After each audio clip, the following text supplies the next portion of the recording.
Mi nombre es Isabelle. Parada en la vieja casa de mi abuelo, rodeada por el cálido resplandor de las luces navideñas, me doy cuenta del largo y difícil camino que me trajo hasta aquí. Fue una batalla contra una familia consumida por la codicia y el sentimiento de derecho. Una lucha que puso a prueba mi determinación y transformó por completo mi manera de entender el amor y la lealtad. Todo comenzó cuando mi abuelo falleció y me dejó la casa y una herencia considerable. Me quedé en shock, por decirlo menos. Siempre había sido la tranquila, la discreta de la familia, la que nunca hacía olas. Mi hermana Lily, en cambio, era el centro de atención, la hija consentida. Tenía esposo, 2 hijos y una vida aparentemente perfecta. Pero debajo de esa fachada había oscuridad, una ambición desmedida por querer más. En el momento en que Lily se enteró de la herencia, vino a verme con una historia triste. Me dijo que necesitaba el dinero para mantener a su familia, que yo era egoísta por querer quedármelo. La escuché, con el corazón pesado de tristeza. Siempre había sido yo la que cedía, la que ponía las necesidades de los demás antes que las mías. Pero esta vez, algo dentro de mí se quebró. La miré a los ojos y le dije que no. Ese fue el momento en que todo cambió. Lily y mis papás se enfurecieron. No podían creer que yo me atreviera a defenderme. Me bombardearon con chantajes emocionales y amenazas, tratando de obligarme a ceder, pero yo me mantuve firme. Sabía que tenía que hacer lo correcto para mí, aunque eso significara ir en contra de mi propia familia. Compré un boleto a Seattle, desesperada por alejarme del caos. Mientras estaba sentada en el aeropuerto esperando mi vuelo, por fin escuché el buzón de voz que mi mamá me había dejado. Su voz estaba llena de enojo y decepción. Me acusaba de avergonzar a la familia y de actuar como una extraña. Me advirtió que, si no transfería el dinero, jamás volvería a ser bienvenida en casa. Abordé el avión con el corazón lleno de tristeza e incertidumbre. Mientras miraba por la ventana, pensé en mi abuelo y en el amor que siempre me había mostrado. Él siempre creyó en mí, incluso cuando nadie más lo hacía. Vio algo en mí, algo especial, y me confió su legado. Cuando llegué a Seattle, me registré en un hotel y por fin abrí la carta que mi abuelo me había dejado. Sus palabras fueron como una bomba para mi alma. Me dijo que sabía perfectamente lo que estaba haciendo cuando me dejó la herencia. Escribió que había observado a la familia durante años, midiendo el valor de las personas por su utilidad, y que había visto cómo me habían tratado. Dijo que yo era la única que se había sentado con él sin pedirle nada, la única que de verdad se había preocupado por él.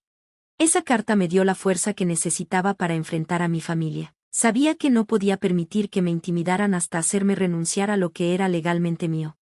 Llamé al abogado de la sucesión, Daniel, y me dijo que alguien ya había intentado comunicarse con su despacho, diciendo que representaba el interés compartido de la familia en la herencia. Era mi papá. Regresé en avión al día siguiente, decidida a retomar el control de mi vida. Cuando llegué a la casa, encontré el coche de mi padre estacionado del otro lado de la calle, medio escondido bajo un arce. Supe que me estaba vigilando, esperando que cometiera un error, pero no lo dejé intimidarme. Entré a la casa y cerré la puerta con llave detrás de mí. Mientras la revisaba, noté que alguien había estado ahí antes. Los cajones estaban abiertos. Había papeles regados por todas partes y una caja de folders etiquetados había sido regresada en el orden equivocado. Era evidente que mi familia había estado buscando la manera de ponerle las manos encima a la herencia. Llamé a Daniel y le conté lo que había encontrado. Enviaron a un cerrajero y a un investigador privado a la casa. Mientras ellos trabajaban, yo me senté en el patio trasero y llamé a mi mejor amiga, Ya. Ella siempre había estado para mí, apoyándome en las buenas y en las malas. Me dijo que estaba haciendo lo correcto, que no podía permitir que mi familia pasara por encima de mí. Más tarde esa tarde, el investigador encontró algo en el bote de basura cerca del garaje. Era una evaluación impresa de la propiedad, fechada 2 semanas antes de que mi abuelo muriera. Había notas escritas a mano al margen que indicaban que Lily planeaba vender la casa lo antes posible. Me destrozó. No podía creer que mi propia hermana fuera capaz de hacer algo así.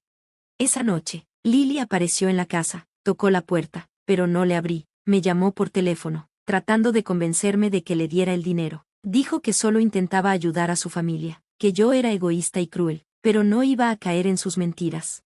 Le dije que había encontrado los papeles de evaluación y que sabía perfectamente lo que estaba tramando. Lily se puso furiosa.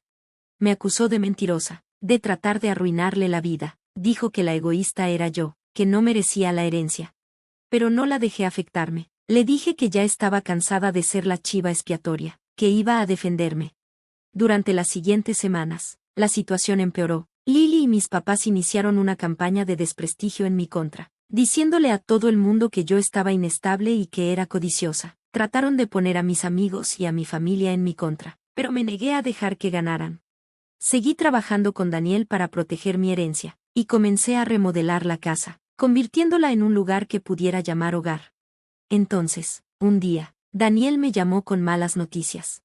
Alguien había presentado información preliminar a un prestamista privado, sugiriendo que pronto la casa pasaría a formar parte de un fideicomiso familiar para sostener a un hogar dependiente. Era Lily. Había estado intentando sacar un préstamo usando la casa como garantía, aunque no era suya. Me enfurecí. No podía creer que llegara tan bajo.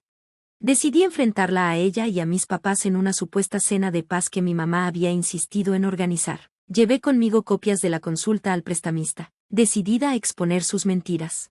Cuando llegué a la cena, pude sentir la tensión en el aire. Mi mamá intentó empezar la noche con una oración, pero se notaba que estaba nerviosa. Mi papá estaba serio e impaciente, y Lily ya estaba a la defensiva. Los dejé hablar, escuchando sus excusas y sus mentiras. Luego puse los documentos sobre la mesa. El rostro de mi papá palideció al leerlos, y Lily intentó negarlo todo, pero yo no iba a dejar que saliera impune. Le pregunté en qué momento había decidido que mi vida podía servir como garantía para la suya. No tuvo respuesta. Mi mamá empezó a llorar, diciendo que yo estaba destruyendo a la familia, pero no iba a dejarme manipular por sus lágrimas. Les dije que la cena había terminado y que, si alguna vez volvían a interferir con mi herencia, presentaría denuncias formales. En la entrada de la casa, mi papá me siguió y me preguntó si de verdad pensaba cortar con todos para siempre. Le dije que, para siempre, no era el punto. El punto era que ya estaba harta de que me trataran como tapete. Iba a vivir mi vida bajo mis propias reglas, y ya no iba a dejar que me controlaran. En las semanas siguientes, la verdad empezó a salir a la luz. El esposo de Lily se enteró de sus planes para pedir un préstamo usando la casa, y solicitó la separación legal. Varios familiares se alejaron de la familia después de escuchar las grabaciones y los mensajes de voz. Mis papás quedaron enfrentando las consecuencias de sus actos. En cuanto a mí, seguí remodelando la casa y construyendo una nueva vida para mí. Hice nuevos amigos. Conseguí un nuevo trabajo y encontré una paz que nunca antes había sentido. Usé parte de la herencia para reparar el techo de mi vecina y para financiar una beca en el colegio comunitario que mi abuelo había apoyado. Mirando atrás, me di cuenta de que decirle que no a mi familia fue la mejor decisión que he tomado en mi vida. Fue una lección dura, pero me enseñó la importancia de defenderme y el valor del amor y la lealtad verdaderos. Sé que siempre habrá personas que intenten aprovecharse de mí, pero ya no tengo miedo. Ahora soy más fuerte y estoy lista para enfrentar lo que el futuro me depare. Así que cuando la gente me pregunta si me arrepiento de haberle dicho que no a mi hermana cuando exigió mi herencia, les digo la verdad. Ese no fue la primera herencia honesta que recibí en mi vida, y no lo cambiaría por nada.